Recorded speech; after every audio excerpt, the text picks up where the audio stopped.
Hey everyone, so this is 7th schedule, topic 3 and part 3.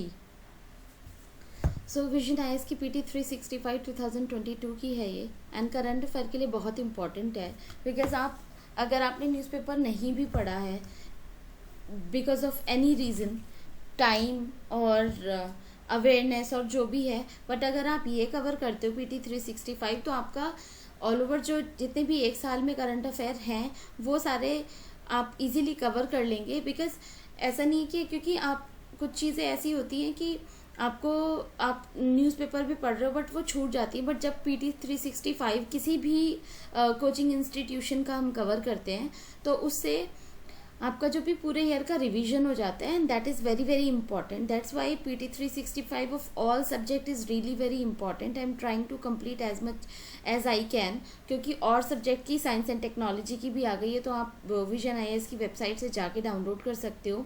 Economy की भी आ गई है PT 365। I can make another video कि आप कैसे डाउनलोड कर सकते हो, तो आप इजीली जाके और डाउनलोड कर सकते हो ये। So apart from this, let's come to the point. So why we talk about seventh schedule and what is all about that. So relation behind the list system ये हम बाद में कवर करते हैं, पहले देखते हैं कि न्यूज़ में क्या था।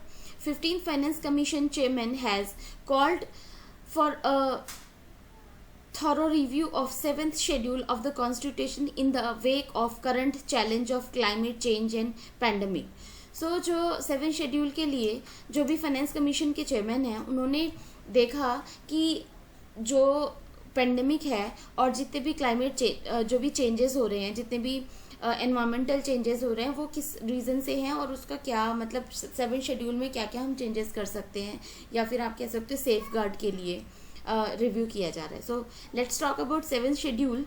Article 246 conferred legislative power on the Parliament and the 7th legislature on the subject of enumerated in the 7th schedule. So why it is in news?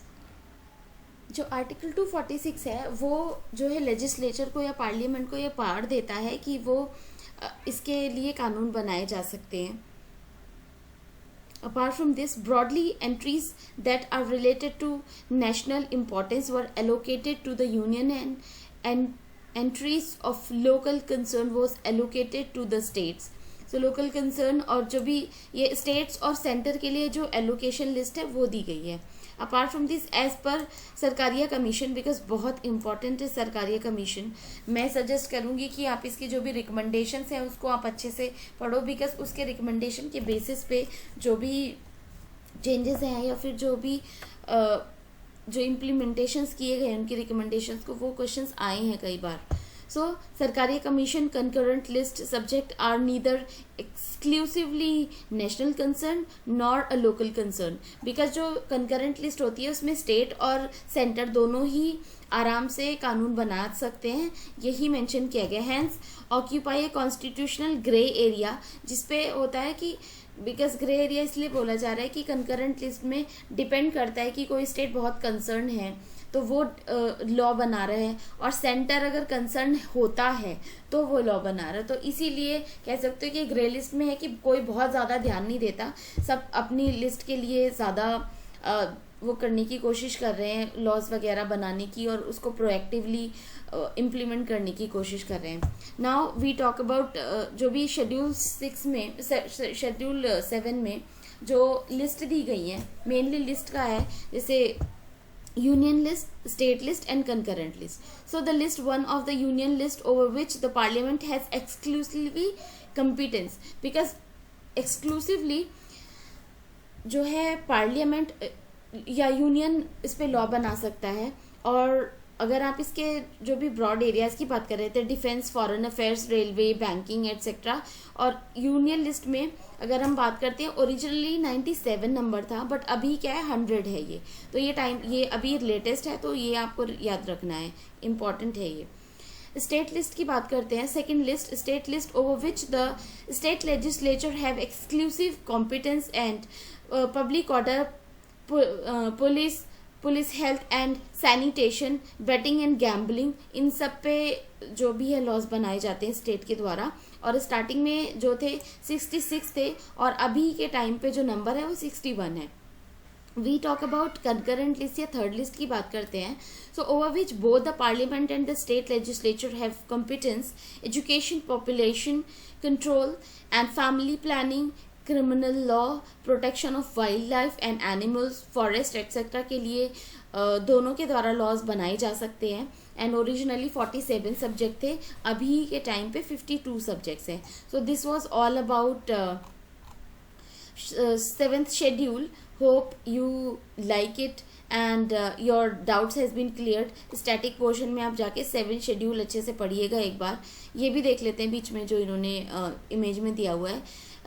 Rationals behind the list system. सबसे पहले unitary and integrity of India. जो main होता है कि आपको जितने भी laws बनाने हैं यूनिटी और इंटीग्रिटी को देखते हुए ही बनाने हैं, चाहे स्टेट बनाए चाहे सेंटर बनाए.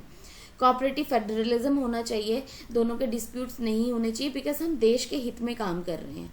Apart from this provincial autonomy होनी चाहिए कि हर स्टेट को या हर नागरिक को ध्यान में रख के बनाई जानी चाहिए. बैलेंस्ड इकोनॉमिक डेवलपमेंट होना चाहिए. ये टॉपिक काफ़ी इंपॉर्टेंट है ज्योग्राफी के लिए भी, एनवायरनमेंट के लिए भी और आपके पॉलिटी के लिए भी. तो ये जैसे बैलेंस इकोनॉमिक डेवलपमेंट का एग्जांपल आप कह सकते हो कि जो रॉ मटेरियल से दूर की इंडस्ट्रीज बनाई जाती हैं, जैसे मथुरा रिफाइनरी है. रॉ मटेरियल तो वहाँ आसपास बिल्कुल भी नहीं मिलता है, but still just because of the balance regional development के लिए मथुरा रिफाइनरी ओपन की गई. ऑल्दो स्टार्टिंग में अगर वो प्रॉफिट नहीं भी होता है तब भी हम बैलेंस रीजनल डेवलपमेंट के लिए गवर्नमेंट काम करती है बिकॉज गवर्नमेंट का जो मोटिव होता है प्रॉफिट अर्निंग नहीं होता है, वेलफेयर ऑफ द पीपल होता है. उसके अलावा इनेबलिंग रेस्पॉन्सिव गवर्नेंस की बात करते हैं. सो रेस्पॉन्सिव गवर्नेंस होनी चाहिए कि एक सही गवर्नेंस हो, जो भी लॉज बन रहे हैं वो लोगों के हित में हो, लोग खुश होने चाहिए उससे. So this was all about 7th schedule. Hope you like it and I will come with a new topic इसी का, क्योंकि इसमें 3-4 टॉपिक्स और बचे हुए हैं, जैसे मिसलिनियस में है और एक boring part of the state governance. So I'll cover in the next video and with the small news of this part 3.